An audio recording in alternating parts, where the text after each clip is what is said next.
In the shadowed streets of South Central Los Angeles, where hope was scarce and survival was a daily battle, Jamal J. Williams grew up fast. From the moment he was old enough to walk the cracked sidewalks of his neighborhood, the sounds of sirens, shouting, and the occasional gunshot were the soundtrack of his childhood. Life was hard.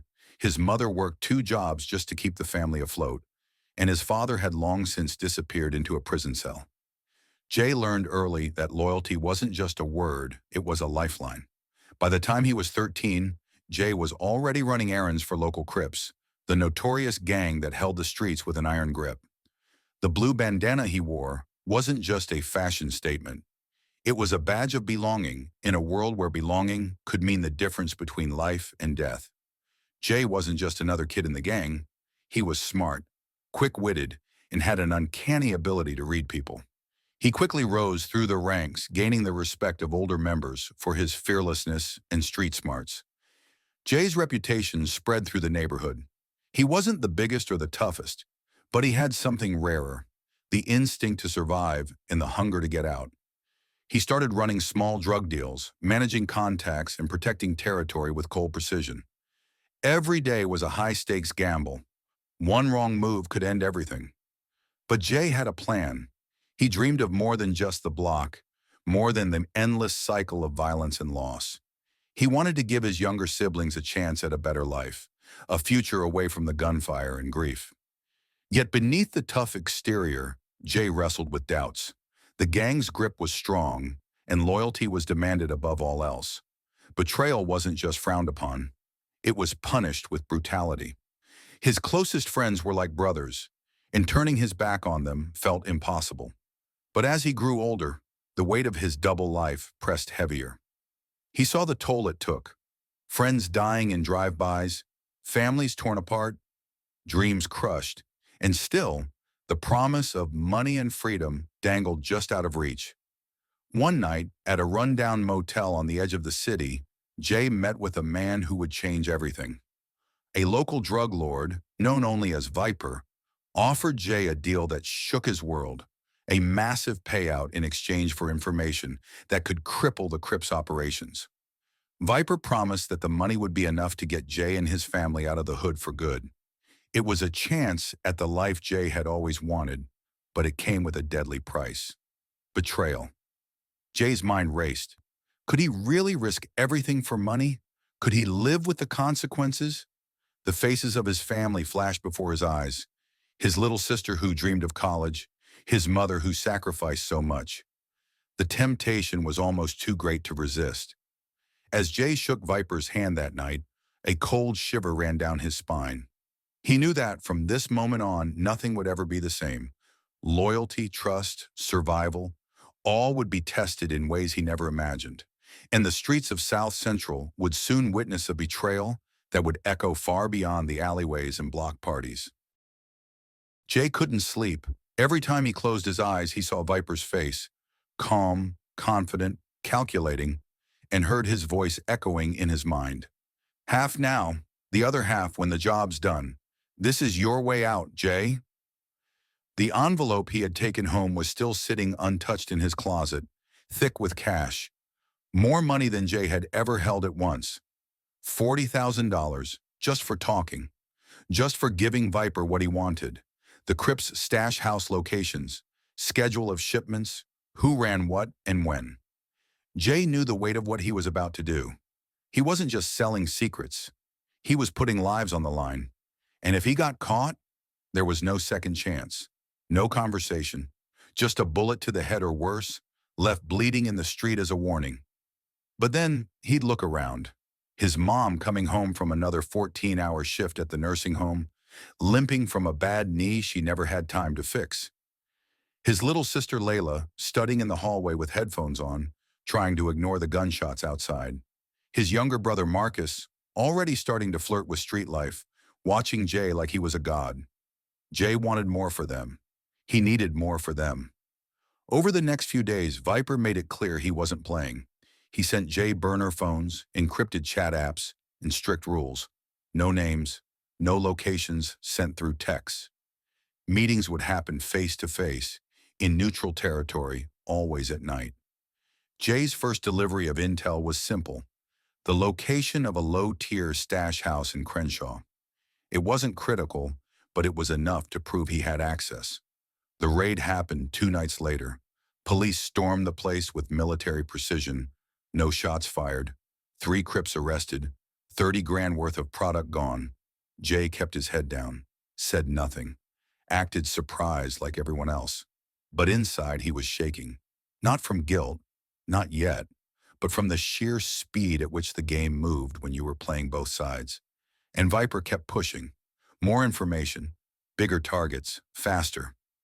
Jay knew he had access. Because of his status, people trusted him. He handled money drops, knew where cars were stashed, where the elders met. But every new detail he passed to Viper made his chest tighten. He wasn't just climbing higher. He was digging his own grave. And the higher he climbed, the harder he'd fall. Still, the money kept flowing. He bought his mom a new washer and dryer, paid Layla's school fees in advance, got Marcus out of a juvenile charge by paying for a real lawyer. People noticed, but Jay had always been sharp, always found ways to hustle. Nobody questioned it too much, at first. Then came the second wave, another raid. This time, a known lieutenant was taken down. Police had exact routes, even knowledge of hidden compartments in the vehicle. That kind of intel didn't come from nowhere. Eyes began turning inward. Whispers started to spread. "There's a rat among us. Someone's snitching." Jay felt the shift immediately. Conversations paused when he entered rooms. Hugs turned into nods. Trust began to fade, even if nobody said it out loud. Worst of all, his closest friend, Dre, started looking at him differently. Dre had been like a brother. They came up together, bled together. And now, Jay couldn't even meet his eyes. Still, Viper wanted more. "I need the schedule for next week's warehouse drop," he said, voice calm as ever. "Big one coming in from San Diego. You get me that and we're done. You disappear. Clean." Jay hesitated. The warehouse wasn't just product. It was people. People he knew. People he grew up with. Giving up that location meant blood. There would be no quiet arrest. It would be war. "Don't think too long, Jay," Viper said. "Opportunities like this don't wait. You want out? This is your door." Jay hung up without answering.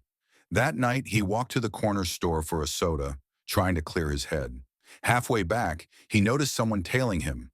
Not close enough to be obvious, but steady, silent, watching. He took a detour, doubled back, and the shadow was gone. But the paranoia remained. At home, he checked his closet. The envelope was gone. Only then did he feel real fear. Not just fear of being caught, but fear that someone already knew. The game he thought he was playing in secret, maybe he was the one being played. Jay knew something had shifted the moment he walked into the apartment the next morning. His mother didn't say anything, but her face was tighter than usual, like she'd seen something but didn't want to speak on it. Layla had already left for school. Marcus sat on the couch, eyes glued to his phone, unusually quiet. The envelope with the money was back in the closet, but it had been moved. Jay didn't need to count it. Someone had gone through it. Someone knew. By nightfall, the streets were humming with suspicion. There had been another bust, this one near Inglewood, and word was someone on the inside had tipped off the cops. The whispers were growing louder, and so were the eyes. Jay felt them everywhere. At the barber shop, outside the liquor store, even when he walked into the corner spot for wings. People he'd known since middle school barely nodded at him. Some turned their backs, and Dre was gone. No texts, no calls. His phone straight to voicemail. Jay drove past his cousin's place, where Dre usually stayed. Nobody had seen him in 2 days. Jay tried to act calm, play the part, but inside panic boiled. He met Viper that night under the overpass, just off Florence Avenue. Viper stood by a blacked-out SUV, dressed like he was headed to a nightclub. Clean, calm, untouchable. "You're running out of time, Jay," he said, lighting a cigarette. "You either give me the warehouse drop or we cut you loose. And when I say cut, I don't mean politely." Jay clenched his fists. "There's heat. People are starting to look at me different." "They should," Viper replied with a cold smirk. "You're smarter than them. That's why you're getting out. Just finish the job." Jay nodded slowly but didn't speak. He left the meeting knowing the truth. There was no clean way out. Viper was never going to let him go quietly. And if the Crips found out, when they found out, there wouldn't be a trial. That night, Marcus knocked on Jay's bedroom door. The kid stood in the frame, holding something behind his back. "You dropped this," he said, handing over Jay's burner phone, the one he always kept hidden in the back of his drawer. Jay froze. "Where did you get that?" he asked, voice sharp. "I was looking for your charger. It was just there. I didn't open anything, I swear." Jay's heart thudded. If Marcus found the phone, someone else could too. Someone already had. The envelope, the changed behavior, Dre's disappearance. It was all connected. The next morning, a body was found in a vacant lot near Slauson, shot twice in the head, wrapped in a blue bandana. Director Jay saw the news alert on his phone before anyone even called him. His stomach dropped. That was the message. Dre had been the warning shot, a silent, blood-soaked alarm to whoever was the real traitor. Jay walked out of the apartment without a word. He didn't know where he was going, just that he needed to move. He ended up at an old basketball court where he and Dre used to play back in the day. No one was there, just faded lines and broken hoops. He sat on the bench, staring at the concrete, replaying every decision, every deal, every lie. Suddenly, his phone buzzed. Not the burner, his main phone. Unknown number. One text. "You're next. We're watching." His blood ran cold. He knew what that meant. There were no more whispers, no more suspicion. Someone had figured it out. Later that night, Jay got a call from Viper. This time, there was no pleasantries. "They know," Viper said flatly.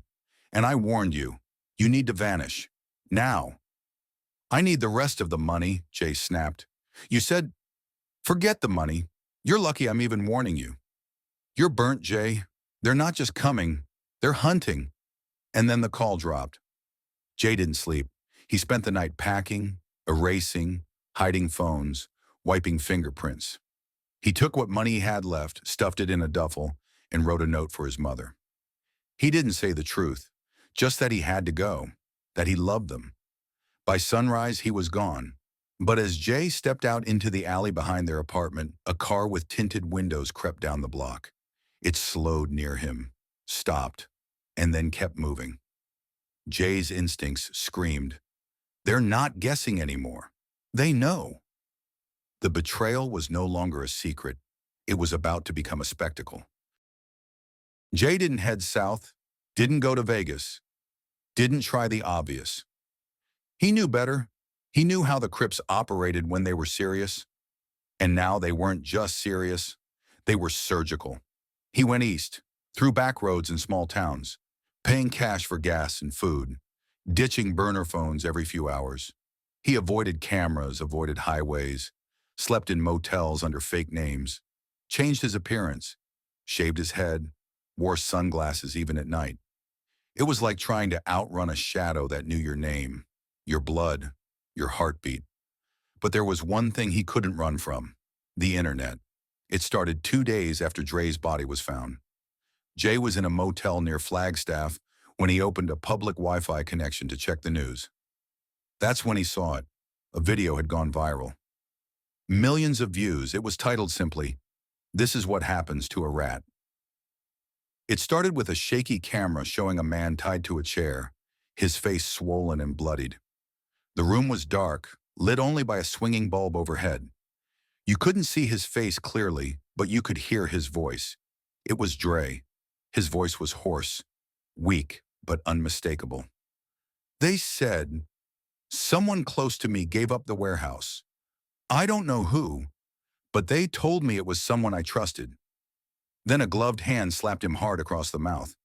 "Tell the world what happens to traitors," a distorted voice ordered off screen. Dre turned toward the camera, breathing heavily. "If you're watching this, and you thought you could sell out your own for cash, you're next." The video ended with a slow zoom on a Crips bandana, soaked in blood, dropped at Dre's feet. Jay stared at the screen, frozen. This wasn't just a warning anymore. This was theater.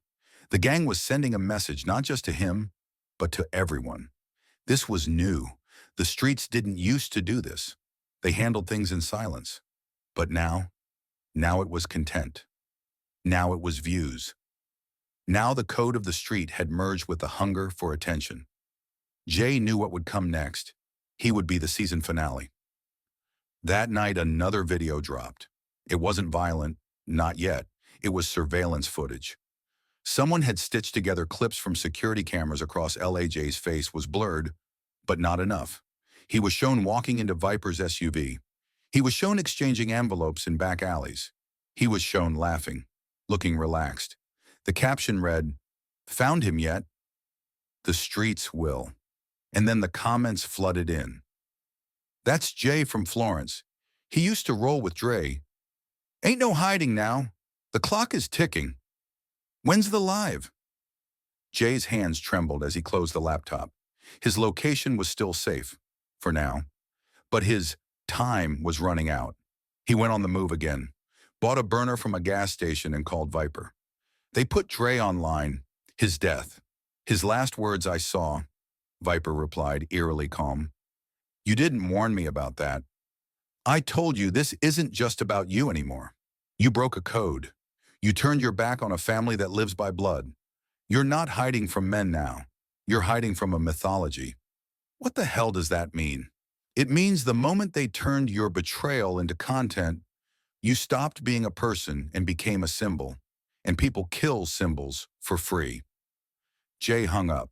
He knew he couldn't trust Viper either. Maybe he never could. By the time he reached New Mexico, he was shaking with exhaustion. He hadn't slept more than 2 hours in days. The walls were closing in. Every alley looked like a trap. Every stranger like a hunter. And the worst part? He missed home. Not the gang, not the danger. Just his family, his mother, Layla. Even Marcus, who had probably already heard the rumors. He wanted to talk to them, explain, apologize.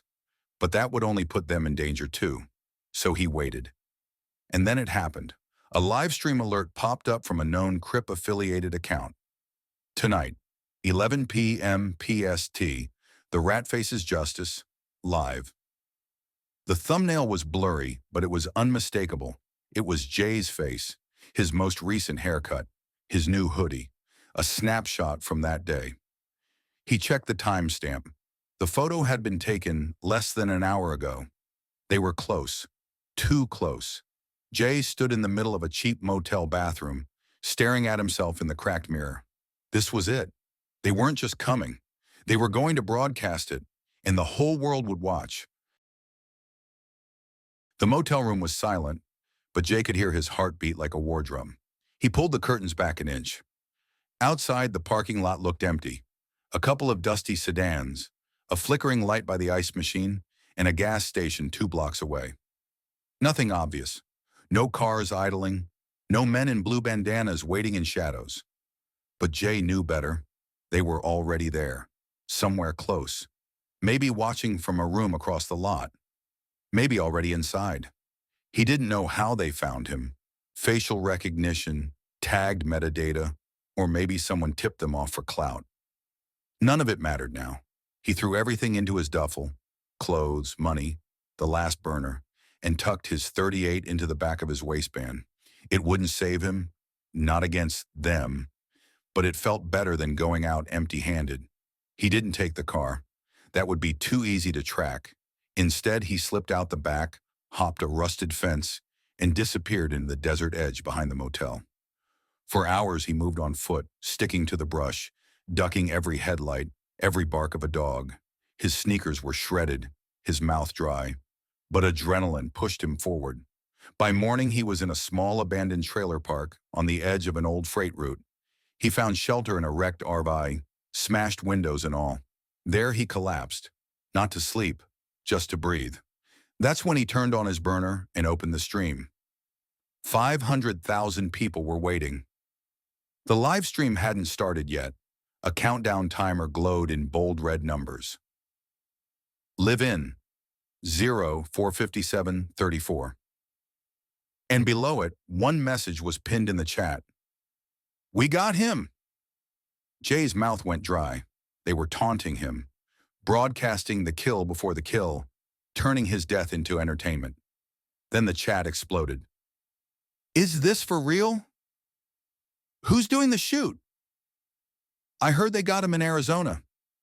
He better cry. I want to see a rat cry. Jay shut the phone off and screamed into the silence. This wasn't just a hunt. It was a ritual, a public execution for clicks and respect. And there was nothing he could do now except keep moving. But where? He was alone. Viper had ghosted him. His family was 1,000 miles away and probably being watched. No one from the crew would help. The moment he flipped, he became a disease. No shelter, no allies. He thought about running into a police station, giving himself up. Maybe prison would be safer than the outside now. But then he remembered Dre the Crips had people inside. Guards, trustees, even staff. You didn't escape by getting locked up. You disappeared faster. Still, he had to try something. He needed an edge, a card to play. That's when the idea hit him. There was one thing he'd never given Viper: the drive. Back when this started, Jay had copied the warehouse's full client list and delivery schedule onto a flash drive, hoping to use it as leverage later. Names, addresses, drop dates, the kind of thing federal agents dreamed about. He didn't send it to anyone. He kept it, hidden inside an old sneaker in a gym bag, just in case. And now, it might be his only shot. He dug through his bag, found it, still there, still untouched. Jay turned the burner back on, opened an encrypted mail client, and started composing one final message. To FBI Westtip at protonmail.com. Mail to FBI Westtip protonmail.com. Subject: urgent. I know who supplies the Crips. He attached the file, wrote just one line in the body. They're about to live stream my murder. If this doesn't get me immunity, nothing will. He hit send and waited. Nothing, no reply, no ping, no signs that anyone was coming. Then the live stream timer ticked past the final minute. Jay's hands shook as he clicked it open one last time. The screen faded in slowly. Not to a room, not to a captive, but to a drone shot from above, of the exact trailer park where he was hiding. Jay's breath caught in his throat. The chat exploded. Yo, that's him! We live, baby! Run, rat, run! The drone zoomed closer. Jay backed away from the window. Panic surged. They had him. They were watching him live. Not just the gang, the world. The kill was going to be real time. No more edits, no more shadows. They wanted blood live. He grabbed the gun, kicked open the RV door and ran. Dust exploded under his feet. Tires screeched somewhere close. A black SUV roared down the dirt road toward him. Someone leaned out the window, phone in one hand, pistol in the other. And that's when Jay screamed, I sent the file! It wasn't a lie. He hoped they'd believe it, because if they didn't, the live stream would end in red. The desert sun was beginning to set, casting long shadows across the wrecked trailer park. Jay sprinted like every second counted, because it did. The SUV tore after him, tires digging into the dirt, a cloud of dust rising like smoke. Shouts. A shot rang out. He ducked behind a collapsed shed, the bullet slicing through dry wood inches from his head. His breath came in short bursts. Blood pounded in his ears. Above him, the drone hovered, silent, unblinking. Still live, still streaming. He grabbed his burner and turned it back on. The comments were out of control. He's running! Make him crawl! Yo, he's in shock!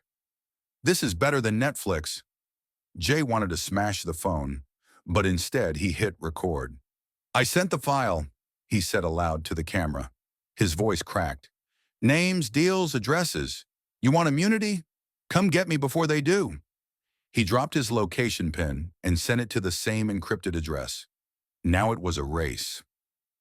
Either the feds got there first, or the Crips would put on the final act of their twisted show. The SUV circled. Men got out. 2, maybe 3. All masked, all armed. Jay bolted again, zigzagging through wreckage, slipping between 2 burned trailers. But there was no cover, no escape. And then, a sound. Helicopter. faint, but real. He looked up. Not the drone. This was bigger, louder, official. The kind that rattled your teeth. Then a flashbang hit the ground behind him. He dropped to his knees.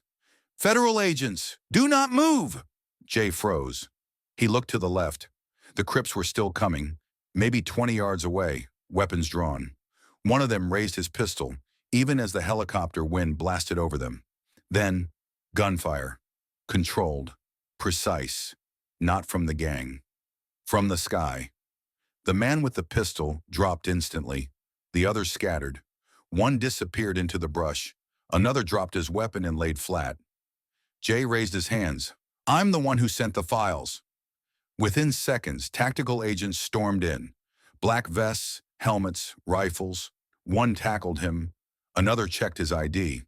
A third grabbed the burner phone still recording. The drone shot down midair. The feed cut. 500,000 people watching saw only static. Then a splash screen appeared on the live stream. Stream ended. Content unavailable. But for the internet, the damage was done. Clips had already gone viral. Jay's face, his voice, the chase, the moment of rescue. Millions watched it in real time, then again in slow motion. Reactions flooded TikTok, Reddit, YouTube. Some called him a snitch. Others called him a survivor. Some said the Crips would find him no matter where the feds hid him. But one thing was certain. He had lived. 3 months later, undisclosed location. Jay stood on a cliff, wind cutting across his jacket. He looked different now. Shorter hair, new name, new face even. The witness protection program didn't play. He still had nightmares. Still woke up thinking someone was in the room. But he was alive.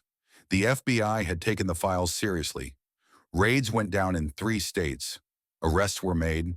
A few dirty cops got exposed too. The Crips were hit hard, not enough to destroy them, but enough to make them bleed. Jay wasn't proud, but he wasn't sorry. He thought of Dre sometimes, thought of all the people who had believed in loyalty, until loyalty meant dying for nothing. His old world was gone, and in its place, silence, peace, and a kind of guilt he could live with.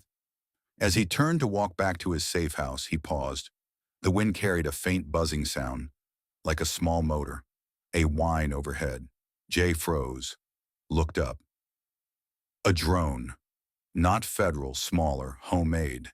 It hovered silently above the cliff, recording, streaming.